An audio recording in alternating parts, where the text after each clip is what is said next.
Tem um tipo de discussão que são as discussões políticas. Elas empolgam muito. É tipo futebol, são discussões que cegam. Então o camarada é de esquerda e ele detona a direita. O camarada é de direita, ele detona a esquerda. Fica aquela discussão inflamada, né? Então você vê idiotas falando de um lado, idiotas falando de outro. E o que define o que é um idiota e o que não é um idiota basta que seja alguém que não pense como você. Já é um idiota, isso é uma característica das discussões políticas inflamadas. Claro, quando são travadas na academia, quando são travadas num ambiente de reflexão, de estudos, até tem algum sentido, mas normalmente tem esse lado inflamado. Tem as discussões que são sociais, elas também mexem com as nossas emoções. Quando eu chamo de discussão social, são discussões que mobilizam a sociedade, né?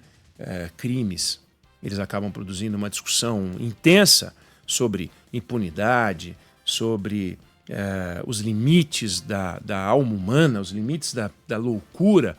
Você vê as denúncias de feminicídio, você vê essa história de arrepiar aí desse tal de Ítalo. Acaba mexendo, a gente fica envolvido, né? E é difícil também a gente não ter uma predisposição a achar algo num determinado caminho e elas são mobilizadoras. Tem as discussões econômicas, por fim, e as discussões econômicas, elas mobilizam quando elas têm uma componente que impacta diretamente na nossa vida, sei lá, a taxa de desemprego vai para a lua ou desaba bastante, ou então você tem uma inflação de alimentos, né, como a gente viveu recentemente, e aí um produto sobe, estoura e tal. Ou então, eventualmente, esse pacotaço, o tarifaço do Donald Trump, porque você sabe que tem um efeito sobre o emprego, muita gente preocupada, com razão, né? Não se sabe ainda o efeito do pacote, mas é uma discussão que ela tem uma origem econômica, alguns vão dizer política, mas tem uma consequência econômica, e a gente acaba discutindo. Mas tem um tipo de discussão econômica que ela parece muito distante da nossa vida. Ela quando é apresentada, quando ela é tratada pelos economistas, pelos analistas, elas parecem tão distantes da nossa vida que parece que elas não são importantes. Só que elas são muito importantes. E eu queria chamar a atenção para uma que hoje é tema de destaque do jornal O Estado de São Paulo, que é o seguinte: o governo Lula vai totalizar nesse terceiro mandato quase 400 bilhões de reais em gastos não contabilizados na meta fiscal. 387,8 bilhões de gastos não contabilizados na meta fiscal. O que isso quer dizer? Quer dizer o seguinte: o governo vai lá e diz que a meta fiscal é de um déficit de 0,25% do PIB. E você fica achando que o governo vai gastar 0,25% do PIB a mais do que vai arrecadar, descontadas as despesas com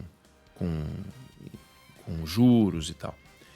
E aí você para e pensa, bom, estamos indo num caminho interessante. Só que o que tem acontecido com a gestão da coisa pública por parte do governo Lula III? Que não é algo estranho ao PT. O PT ele tem esse hábito, mas no Lula III a coisa está mais séria. Eles têm as explicações, eles têm os motivos, sempre vão ter, né? Ninguém faz nada sem uma explicação, sem um motivo. Mas a verdade é que um pedaço importante das despesas do governo são retiradas do cálculo da meta fiscal. E a Juliana Rosa, inclusive, falando com a gente outro dia, deu um exemplo bom. Você está fazendo uma dieta, você pode comer 1.200 calorias e você não contabiliza certas calorias que você come ao longo do dia para não comprometer a sua dieta. Então você vai lá, tem que comer 1.200 calorias, você come 1.200 calorias, mas você come mais 2 bombons, você come um sanduíche, você diz, mas isso aqui não vai entrar na minha meta de dieta. E é assim que o governo está fazendo. Isso aqui não vai entrar no cálculo. Isso aqui não vai entrar no cálculo. Aquilo lá também não vai entrar no cálculo. Isso aqui também não vai entrar no cálculo. Só que Os analistas, o mercado, os observadores, os investidores, eles não olham só para o gogó do governo. Eles não estão muito preocupados com aquilo que o governo conta de lorota. Eles estão olhando vários números. O Banco Central também. Então todo mundo está olhando vários números. E um dos números que a gente vê é a dívida pública. Então, o governo deveria ter um superávit de 3% do PIB, mais ou menos, para poder parar a dívida pública no tamanho que ela estava. Lembrando que quando você tem uma dívida, a primeira coisa que você tem que fazer para que ela não cresça é parar de gastar mais do que você arrecada e pagar o serviço da dívida, porque senão vai crescer, o serviço da dívida vai ser somado à dívida. Então você teria que gerar mais ou menos 3% de superávit. A gente está muito longe disso, porque a gente está com um déficit de 0,25%. Então a dívida pública brasileira, em 1991, voltando muito no tempo, era de 38% do PIB. Se a gente for andando para cá, na nossa direção agora, quando chega o 2010, a gente foi para 65% do PIB, né?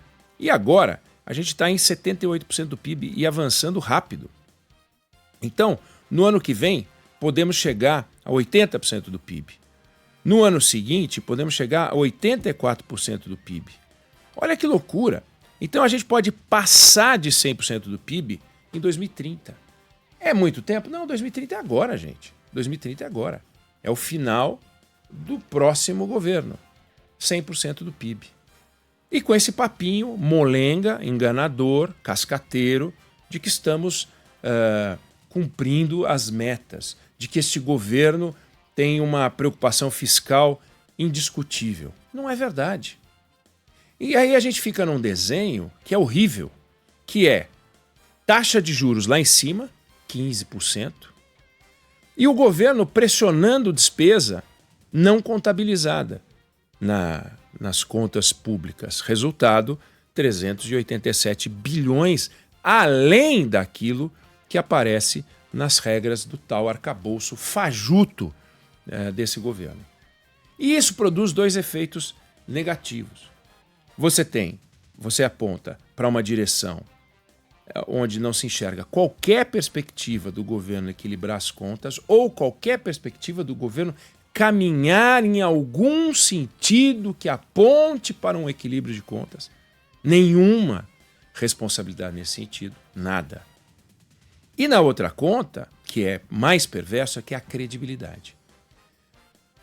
Nos anos 90, não vou lembrar o ano aqui, mas era o governo Fernando Henrique Cardoso, o Banco do Brasil tinha uma dívida e era preciso fazer um aporte do Tesouro Nacional nas contas do Banco do Brasil, porque o Banco do Brasil estava bem enrolado.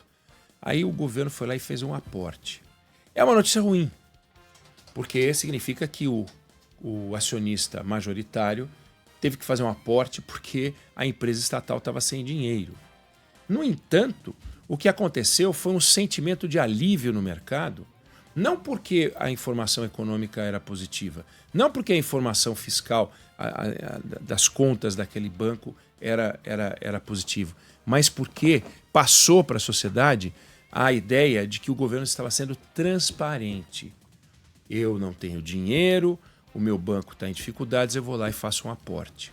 Quando isso acontece, é como quando você fala a verdade em vez de sustentar uma mentira.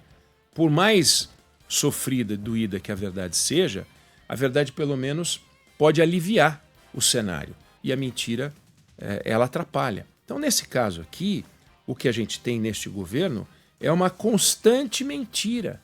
A mentira de que existe uma preocupação fiscal, quando na verdade o que a gente vê é um crescimento da dívida pública, porque essas despesas, embora elas não sejam contabilizadas no cálculo do governo, do jeito que o governo nos engana, elas acontecem. Então, se a gente pegar e analisar friamente tudo aquilo que o governo gasta e tudo aquilo que o governo contabiliza, você tem um problema. A tal da meta fiscal está sendo cumprida, mas todo mundo vê que não é verdade. E o governo não age sozinho nisso. O governo tem um grande parceiro nessa história, chama-se Congresso Nacional.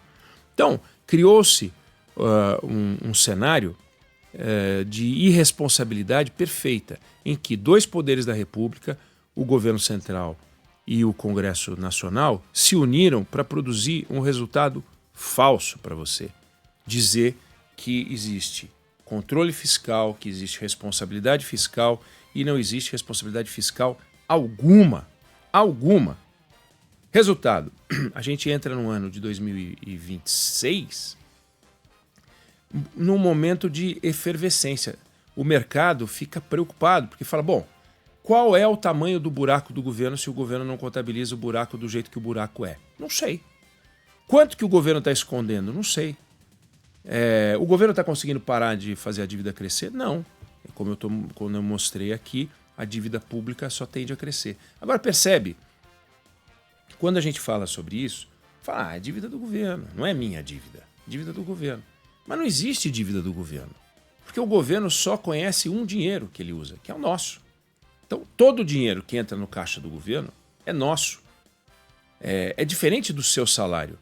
O seu salário, ele paga o serviço que você faz para alguém, ou o trabalho que você executa para alguém, e a partir do momento que ele entra no seu bolso, ele é seu, porque ele recompensou o trabalho que você efetivamente fez. Não é assim com o governo. O governo não pode considerar que o governo que entra no caixa do governo é dele. Não, continua a ser seu, porque o governo é um prestador de serviço público. O governo só existe para trabalhar para você, usando o seu dinheiro. E o que o governo está fazendo é aumentar a carga tributária, como aumentou agora recentemente com o IOF, aumentar a despesa do governo, como aumentou agora pela última vez nesse pacote de apoio aos exportadores. Eu não estou discutindo a qualidade do pacote. Eu estou dizendo que o governo resolveu que uma parte do dinheiro do pacote não vai ser contabilizada nas despesas do governo. Não vai entrar na meta. E o Congresso topa. Então tá, vamos deixar 9,5 bi do pacote de fora. Por que nós vamos deixar 9,5 bi do pacote de fora? Porque a gente não pode comprometer as contas públicas. Mas a gente está comprometendo as contas públicas. São despesas que vão ser feitas. Com que dinheiro? Uma parte é renúncia. Bom, uma parte é renúncia, dinheiro que não vai entrar. Uma parte é desembolso. Mas aí a gente não vai colocar na conta. Então você não vai ficar sabendo.